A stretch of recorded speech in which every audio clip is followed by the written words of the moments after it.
Good afternoon, and thank you for your attendance. The United Nations Climate Change Conference, COP29 in Baku, started off poorly when parties landed a carbon market standards deal that is bad for both climate and biodiversity, breaking a years-long deadlock over this contentious issue.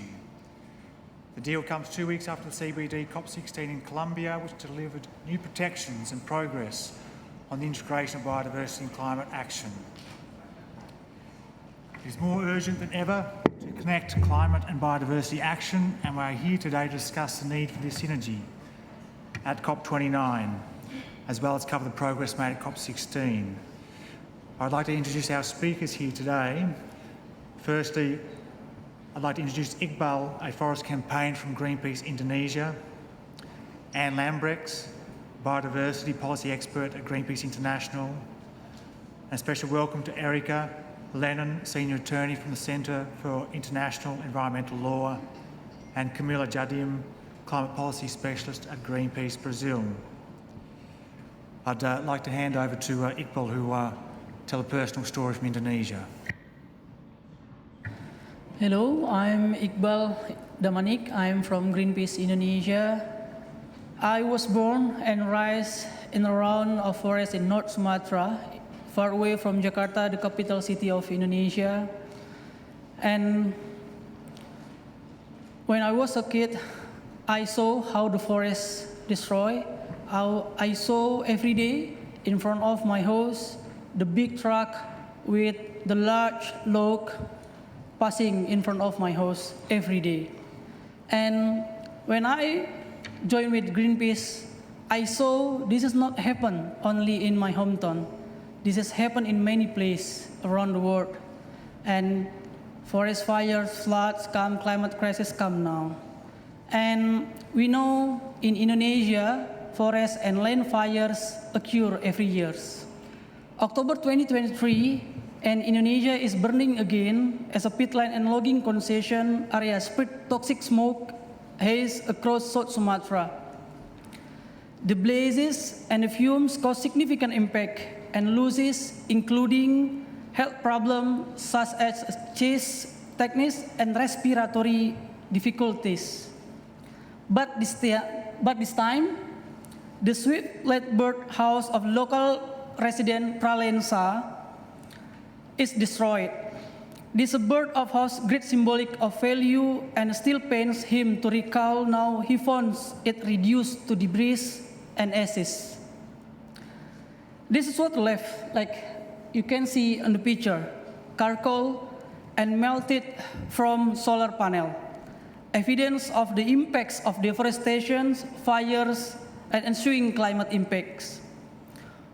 For Pralensa, we bring this item here to COP29, demanding action on climate. These birdhouses built by Lebung Hitam villagers in South Sumatra to declare the area is not empty, but their living space.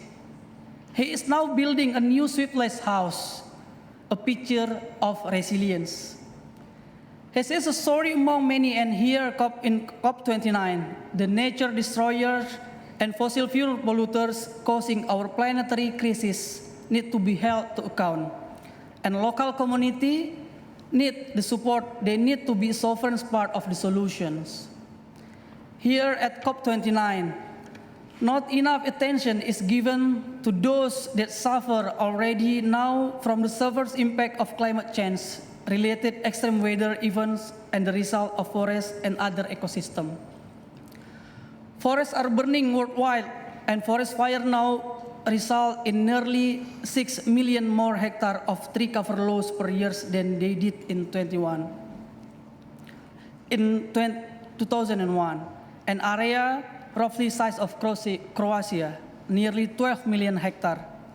An area roughly the size of Nicaragua burned in 2023, topping the previous record about 24%. Yet, we need to protect forests for further deforestation and forest degradation to support climate mitigation effort. An urgent measure to stop the climate breakdown here at COP29 can prevent forest fire and the loss of life and livelihood. livelihood around the world. We call on world leaders to act and generate direct support to those communities that protect the restored forests without making their land the next frontier to exploit their carbon offset market activity to compensate for their climate-destroying emission. We cannot wait. Protect the forest now and no more false solution. Thank you. Thank you, Iqbal, for that.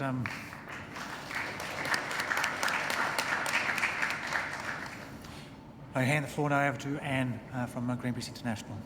Hello everyone, my name is Anne Lambrechts and I'm a biodiversity politics expert at Greenpeace International, and I'm going to build on what my colleague Iqbal just said, because it's such a stark illustration of the devastating impacts of ecosystem destruction on people, on nature and on climate. And it's also a stark illustration of the importance of protecting high integrity ecosystems like primary forests and peatland forests, because that offers one of the highest possible climate mitigation values. And restoring ecosystem integrity is also critical from the perspective of climate adaptation. Now, I'm not inventing these things. They were part of the conclusions of the IPCC's 6th assessment report, and the IPCC has also done more than that. They've held a joint workshop with their biodiversity science counterparts, the IPBES, in 2021. And their joint conclusion was that the climate and biodiversity crisis amplify each other. So that means that we cannot tackle the fight against climate change without also tackling biodiversity loss and the loss of ecosystems, and that therefore it's urgent that the biodiversity and climate conventions step out of their silos. And well, I've traveled here from CBD COP16 in Cali, Colombia, which ended just under 2 weeks ago. And at that COP, we saw a pretty strong call to action to bridge the gaps between the conventions. And that call to action took the shape of a decision text about climate change and biodiversity. And in that decision, there's, among other things, a call for submissions on the topic, including the potential of a joint work program between the conventions, and also a request for a joint technical expert meeting to be held next year. So we expect a response to that call to action from Cali here at COP29. And there are several ways that this COP could do that. If we have a covered decision text, which we don't know yet, but if we have one, that text could obviously acknowledge the COP16 decision and act upon it.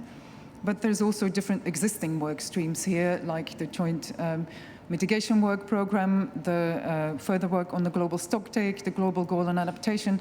All these work streams could pick up on the very important synergy between climate and biodiversity action.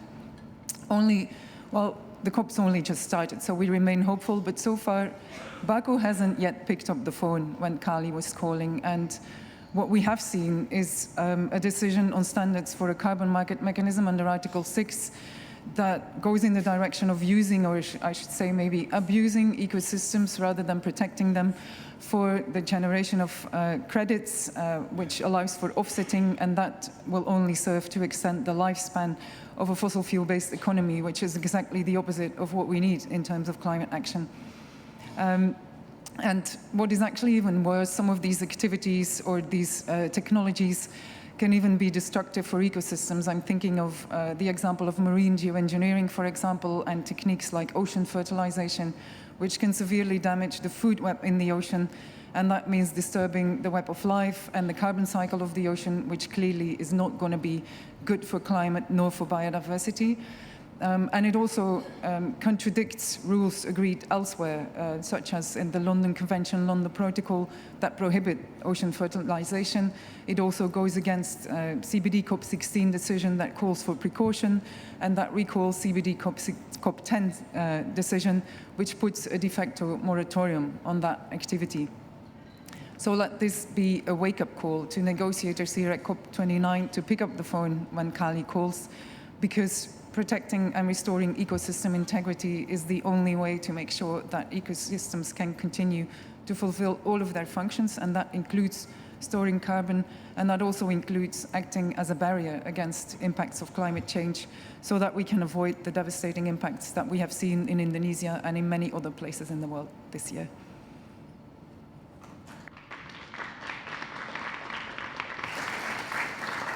Thank you very much, Anne, for your insights. A good message that Baku needs to pick up the phone. Thank you. Can I pass now over to Erica from CL? Good afternoon, everyone. I'm Erica Lennon. I'm a senior attorney at CL, the Center for International Environmental Law. And picking up off of where my fellow panelists have said, let's be clear, carbon markets are not a solution. Far from delivering the climate action and real reductions, they have been marred in scandal and human rights abuses. And even with all of that knowledge, still what happened on Monday night brought us closer to actually starting up a carbon market under the Paris Agreement. So what happened? Essentially, the carbon market under the Paris Agreement, there's a body that oversees it, the supervisory body, and they decided about a month ago on standards, including involving removals, which are many of the activities that Anne has mentioned. And rather than presenting these to the parties for adoption, as they have in past and as have been rejected in the past, they said, here's our standards, we've adopted them, they're enacted, please say okay and let us go forward.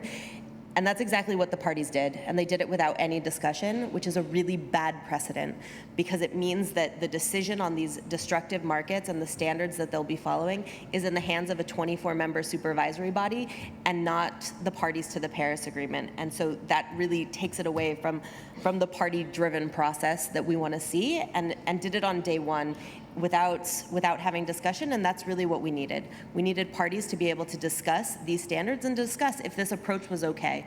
But instead, they did not, and this can't be precedent for things going forward.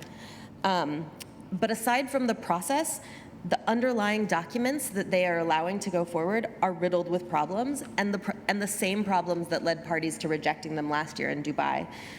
For example, in the removals document, which would allow for removal activities, whether they're land-based or engineering-based, to generate offset credits, there's an overbroad definition. It opens the door to everything. It's all of the land-based removals. And let me be clear, we do need to protect forest and we need to protect land, and land is a critical part of climate action, but not if that's used for offsets, to offset the ongoing fossil fuel emissions.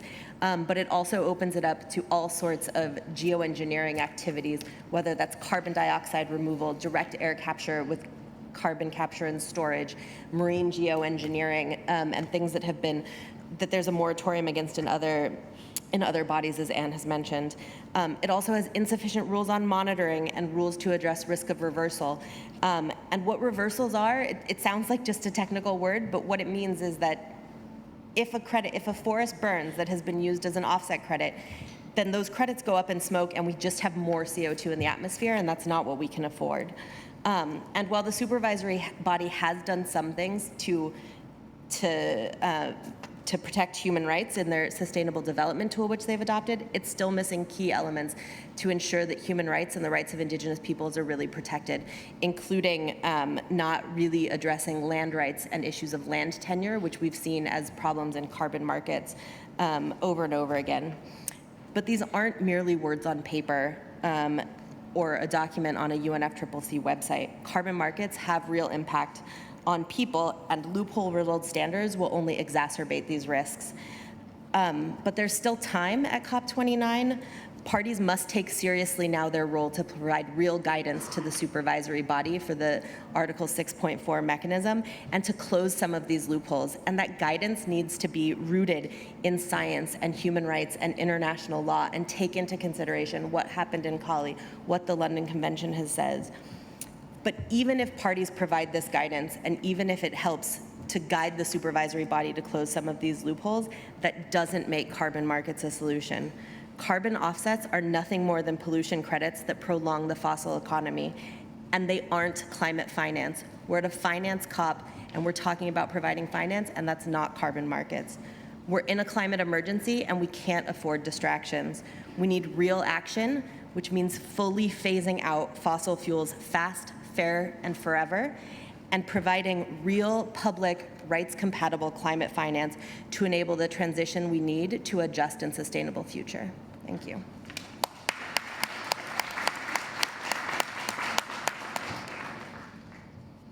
Those are powerful words. Thank you, Erica. Still time at COP29. For some finance solutions, I'll pass over to Camilla. Hello, everyone. My name is Camila Jardim. I am an international politics specialist in Greenpeace Brazil. In the age of climate and biodiversity crisis, some of us are learning, often the hard way, that the value of standing forests is both invaluable and far greater than any resource that can be extracted from economic gain. Some of us appear to be finally learning what indigenous peoples and local communities have been trying to teach for centuries, that ecosystems' wisdom and complexity far exceed our understanding, and that forests are so much more than mere carbon stocks. Let me repeat what we already know once more. While less than 1% of climate and biodiversity finance actually reaches indigenous peoples and local communities, these communities are responsible for conserving 80% of the world's biodiversity and at least 25% of the carbon stored in tropical and subtropical forests. It is their blood that is continuously shed in the struggle to defend forest territories against land grabbing, deforestation, agribusiness, mining, and fossil fuel extraction. If our ways of thinking remain trapped in simplistic binaries like us versus them, human versus nature, climate versus biodiversity, or development versus conservation, let me remind you, these territories are not only their spiritual and cultural temples, but also our source of water, clean air, and stable climate that allows us to grow our own food. So forests are not just about trees and carbon stocks, though trees indeed harbor entire universes within them. The time has passed for us to debate false solutions that allow the same people who profit from environmental destruction to continue their harmful practice without meaningful change. We need real solutions that value ecosystems' integrity and approach all life holistically in an interconnected way. People in the forest need their ways of life protected and respected, something that cannot come from the commodification of nature. We strive to push the debate towards genuine solutions and seek spaces where these discussions can lead to meaningful progress. So, we are eager to learn from proposals such as the Tropical Forests Forever facility, currently being discussed by Brazil and other forest countries. The TFFF proposal uses hectares and not carbon stocks as the metric for payment for environmental services, which could represent progress depending on how its criteria are framed. We saw an indication, for example, to use the forest fires as a proxy for deforestation and land degradation. However, this approach might be inadequate, as much destruction occurs on the ground before fires even appear. So forest degradation issues need to be addressed beyond the problem of deforestation. Another crucial element is ensuring that a significant portion of these fundings reaches indigenous peoples and local communities in developing countries, guaranteeing their ownership of projects and initiatives. If we need the proper national platforms and the public policies that are nationally established that foresee this direct financing to indigenous peoples and forest communities, we must make that happen and ensure that all countries recognize this as a minimum standard to receive the necessary support and build such capacities. Finding new solutions for unprecedented problems like the current climate and biodiversity crisis, which ultimately reflect a broader civilizational crisis, is not an easy task. Fortunately, answers already exist. They are ancestral.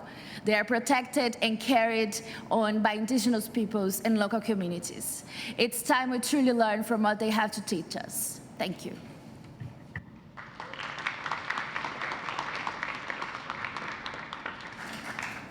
Thank you, Camilla.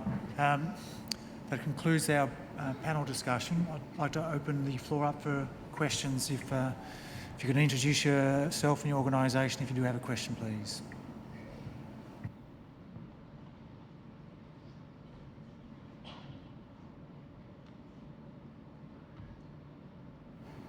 front here, yes.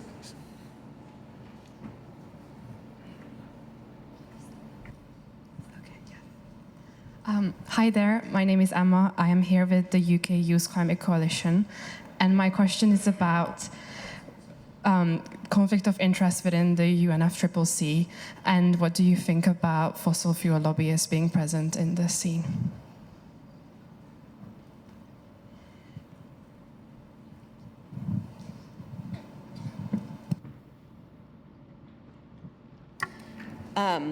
It's a huge problem. Obviously, that if you have those who are most responsible for the climate crisis in the process to solve it, and here in large numbers and drowning out and crowding out space, we're never going to solve the problem. You can't put the big polluters in charge of the answer, and the UNFCCC needs to take steps to actually, and the parties need to take steps to actually put in place a real conflict of interest policy that enables people to participate in the process, and those who are most affected and those who have the solutions to participate, and not the fossil fuel industry who have caused the problem. And I think maybe to add to that, it's the reason why we're also asking from a climate finance perspective to make polluters pay and to tax that industry to make sure that they pay for the damage they have done, including to help restore ecosystems and to help make ecosystems more resilient in the fight against climate change.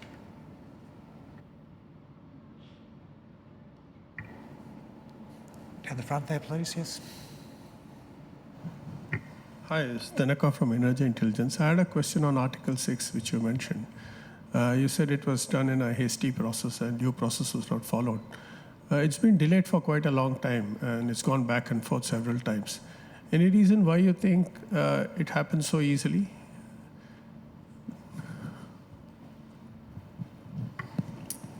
While it has been a process that has lingered for a long time, part of that is that they have not done the job they need to do to actually put in place standards that would best protect people and planet. And one of the reasons it was hasty was that their directive was to bring back the actual recommendations and have the parties discuss them. And instead of doing that, they decided on their own to do that, and then said, please accept the approach we're taking this time to sort of say the standards are in place, and please rubber stamp them and accept them. And I think part of the reason that it was so hasty is that because it has taken longer to try and get these rules right, which I think part of the problem with that is that fundamentally carbon markets aren't what we need, and so it takes a long time.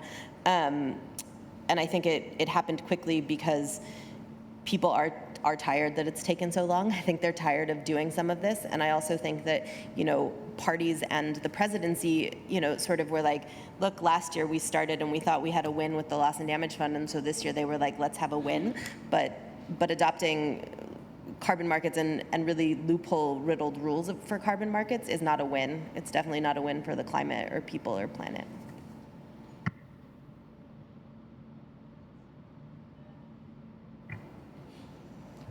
Any other further questions from the floor?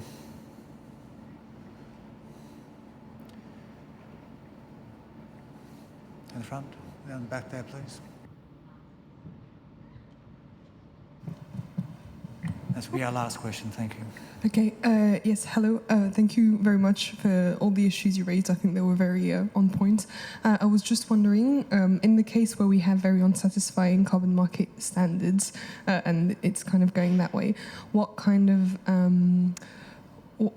what could we do basically to prevent this? Maybe outside of the UNFCCC, maybe using voluntary standards. Like I know, like voluntary carbon markets also have their issues, but like what other counterpoints could we use to kind of try and counterbalance unsatisfactory standards as civil society or else?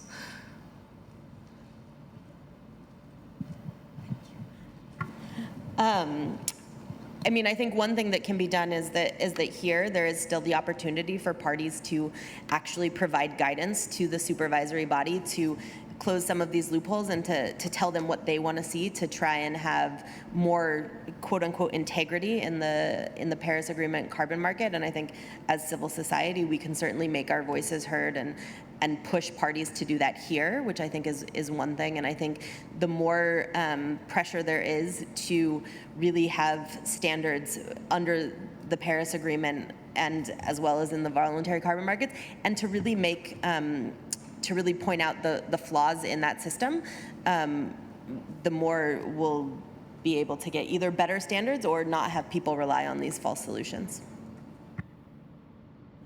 Yes, and completely agree with what Erica said, but also reminding something she said in response to the previous question, that often carbon markets are presented as a climate finance solution, and they're not. So it's equally important that we look at other solutions, because logically countries in the global south are looking for these money streams, and they're not going to come from ODA money alone.